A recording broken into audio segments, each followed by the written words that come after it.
तर आज आपण पाहणार आहोत class 10 first unit test science 1 most important question. म्हणजेच आज आपण 15 असे महत्त्वाचे प्रश्न पाहणार आहोत जे युनिट टेस्टला विचारू शकतात आणि बोर्ड एक्झामला पण विचारू शकतात. तर आज आपण चॅप्टर वाईज प्रश्न घेणार आहोत. म्हणजे 3 चॅप्टर्स येऊ शकतात युनिट टेस्टला, फर्स्ट युनिट टेस्ट सायन्स 1ला. तर ते तिन्ही चॅप्टर्समधले महत्त्वाचे 5-5 प्रश्न आपण घेऊया, म्हणजेच एकूण होतील 15. तर आज आपण ते अभ्यासणार आहोत. तर चला पाहूया. सर्वात पहिले व्हिडिओला लाईक आणि चॅनलला सबस्क्राईब करून ठेवावे, कारण की मी नवनवीन व्हिडिओ आणत राहतो. तर मागच्या व्हिडिओमध्ये तर आपण 15 महत्त्वाचे प्रश्न पाहिलो होतो, ते मराठीसाठी पाहिलो होतो. तर आज आपण सायन्स 1चे महत्त्वाचे प्रश्न पाहणार आहोत. तर सर्वात पहिला चॅप्टर 1 ग्रॅव्हिटेशन. तर ग्रॅव्हिटेशनमध्ये तुम्हाला अत्यंत महत्त्वाचा प्रश्न विचारू शकतो, म्हणजे state and explain the universal law of gravitation. State and explain the universal law of gravitation. अशा प्रकारे तुम्हाला प्रश्न येऊ शकतो. तर याचं उत्तर तुम्ही कशा प्रकारे लिहू शकाल? सर्वात पहिले तर त्याचा स्टेटमेंट तुम्हाला लिहावे लागेल. तर स्टेटमेंट कशा प्रकारे लिहिणार? तर स्टेटमेंट अशा प्रकारे तुम्हाला लिहायचं आहे. Every object in the universe attract every other object with a force that is directly proportional to the product of their masses and inversely proportional to the square of the distance between their center. अशा प्रकारे तुम्हाला त्याचं statement लिहायचं आहे आणि त्याच्यानंतर तुम्हाला explanation लिहायचं आहे. तर ते तुम्हाला अशा प्रकारे लिहायचं आहे. If you increase the mass of the objects and the gravitational force increases. अशा प्रकारे तुम्हाला लिहायचं आहे.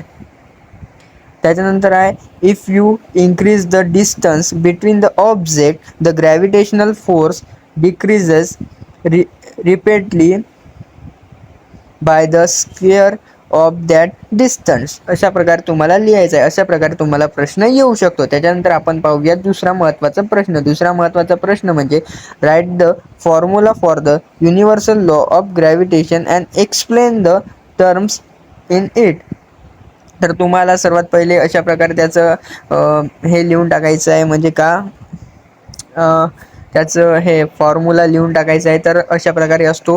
पुस्तकामध्ये अलग डायग्राम आहे, तुम्ही पुस्तकामधून पाहू शकता. मला ते PDF मध्ये बनवता नव्हती येत, म्हणून अशा प्रकारे लिहिले आहे. त्याच्यानंतर तुम्हाला अशा प्रकारे ते एक्सप्लेन करायची आहे. F meaning G, M1, M2, D तुम्ही अशा प्रकारे तुम्ही देऊ शकता. त्याच्यानंतर आपण तिसरा पाहूया, what is free fall. What is free fall आणि त्याला तुम्हाला एक्सप्लेन करायचं आहे. तर कशा प्रकारे कराल? सर्वात पहिले तुम्ही त्याची डेफिनेशन लिहाल, कारण की क्वेश्चन कसा विचारला आहे, व्हॉट इज फ्री फॉल. तर सर्वात पहिले डेफिनेशन पाहूया. When an object falls towards the earth under the influence of gravitational force alone with no other forces acting upon it, it is said to be in free fall. अशा प्रकारे तुम्हाला त्याची definition लिहायची आहे. तर त्याच्यानंतर explanation तुम्हाला कसं करायचं आहे. True free fall is only possible in a vacuum because in real life air resistance act against the falling object.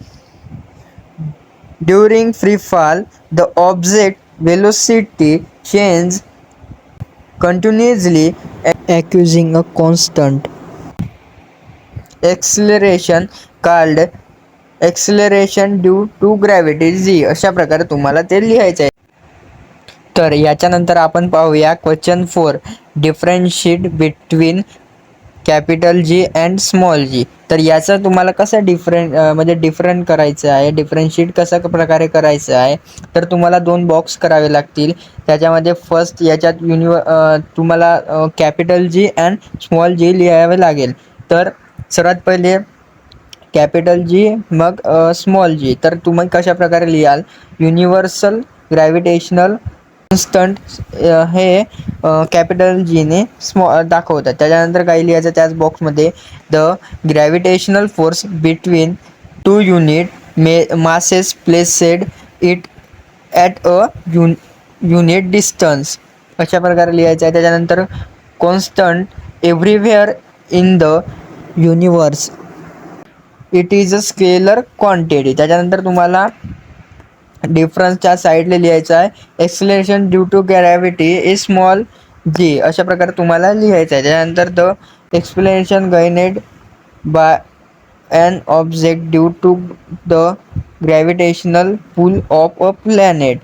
अशा प्रकारे लिहायचं आहे. Changes from place to place.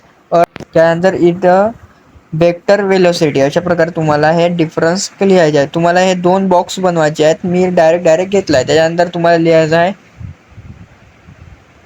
Difference is between mass and weight. अशा प्रकारे तुम्हाला mass and वेटचे difference करायचा आहे. तर मास एका साईडले आणि वेट एका साईडले लिहायचं आहे. तर the amount of matter present inside an object. अशा प्रकारे तुम्हाला मासच्या साईडमध्ये लिहायचं आहे. त्याच्यानंतर remains the same everywhere in the universe.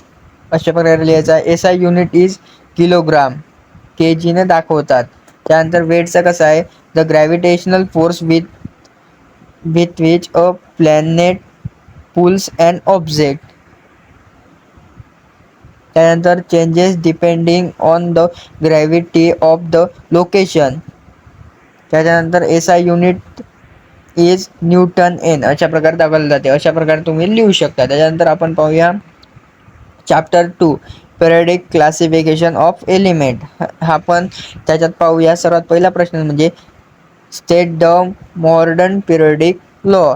Modern periodic law लिहायचं आहे तुम्हाला. तर त्याच्यात तुम्हाला स्टेटमेंट कशा प्रकारे लिहायचं आहे the physical and chemical properties of elements are a periodic function of their atomic numbers.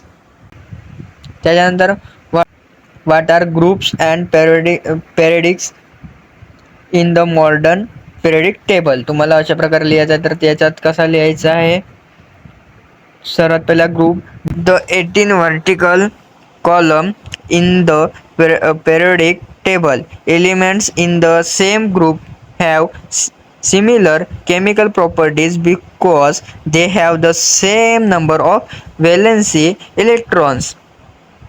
अशा प्रकारे तुम्हाला लिहायचं आहे. त्याच्यानंतर periodics the 7 horizontal rows in the periodic table. As you move across a period, the number of electron shell stays the same, but electrons are added one by one to the outermost shell. अशा प्रकारे तुम्हाला लिहायचं आहे. तर आता आपण पाहूया प्रश्न तिसरा. How does atomic size change from left to right across a period. तर याचं उत्तर तुम्ही कशा प्रकारे लिहिला. सर्वात पहिले trend atomic size decreases from left to right across a period. तर त्याचं रिझन कसा लिहिणार आहात तुम्ही as you move left to right the atomic number increase adding more protons to the nucleus.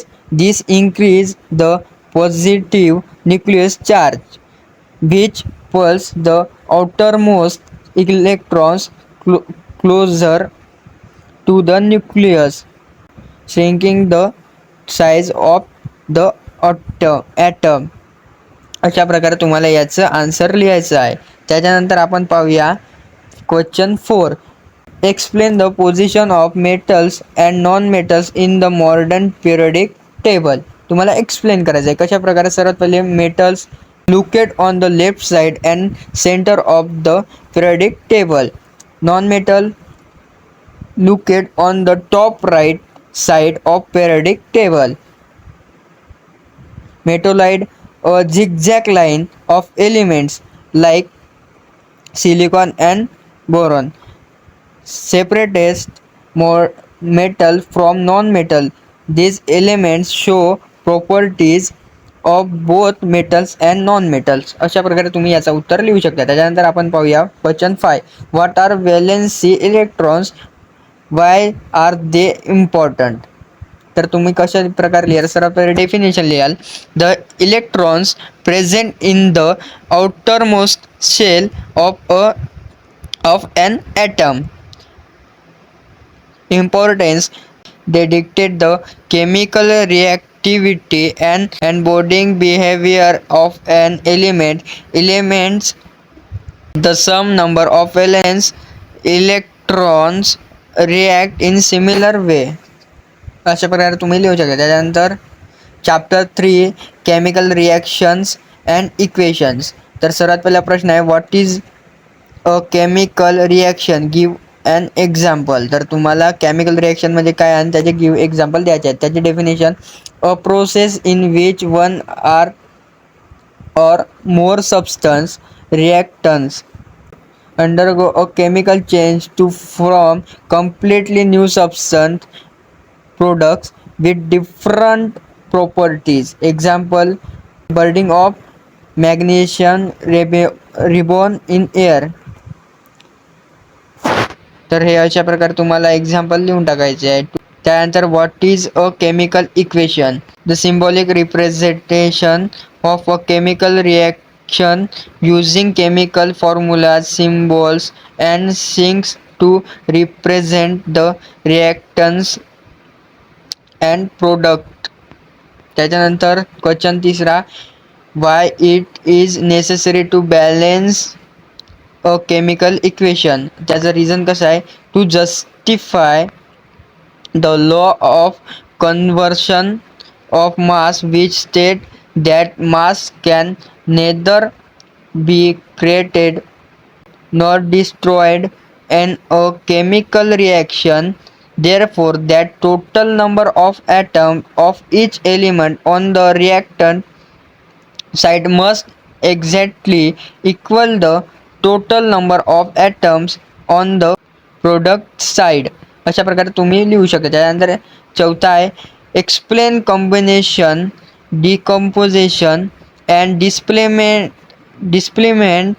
Reactions with example. त्याच्यानंतर सर्वात answer कसं लिहिणार. सर्वात पहिले आपल्याला काय लिहायला लागेल, combination reaction, two or more reactants combined to form a single product. Example, त्याचा एक्झाम्पल अशा प्रकारे तुम्हाला लिहायचा आहे, डिकम्पोजिशन रिॲक्शन, त्याच्यात a single reactant break down into or more simpler product. त्यानंतर डिस्प्लेसमेंट रिॲक्शन, तर कशा प्रकारे लिहिणार, a more reactive element displaces a less reactive element from its salt solution. तर अशा प्रकारे तुम्हाला त्याचा एक्झाम्पल लिहायचा आहे. त्याच्यानंतर question 5, what is oxidation and reduction, explain. तर तुम्हाला ऑक्सिडेशन अँड रिड्युक्शन एक्सप्लेन करायची आहे. तर ऑक्सिडेशन म्हणजे काय, a chemical reaction that involves the gain of oxygen or the loss of hydrogen. And reduction म्हणजे काय, a chemical reaction that involves the loss of oxygen or the gain of hydrogen. अशा प्रकारे तुम्ही लिहू शकता. तर याची नोट अशा प्रकारे आहे, when both happen at the same time it is called a redox reaction. अशा प्रकारे तुम्ही लिहू शकता. तर व्हिडिओ आवडला असेल तर लाईक अँड चॅनलला सबस्क्राईब करून टाका. भेटूया नेक्स्ट व्हिडिओमध्ये आणि कमेंटमध्ये नक्की सांगा व्हिडिओ कसा वाटला. तर भेटूया नेक्स्ट व्हिडिओमध्ये. Okay, thank you, bye.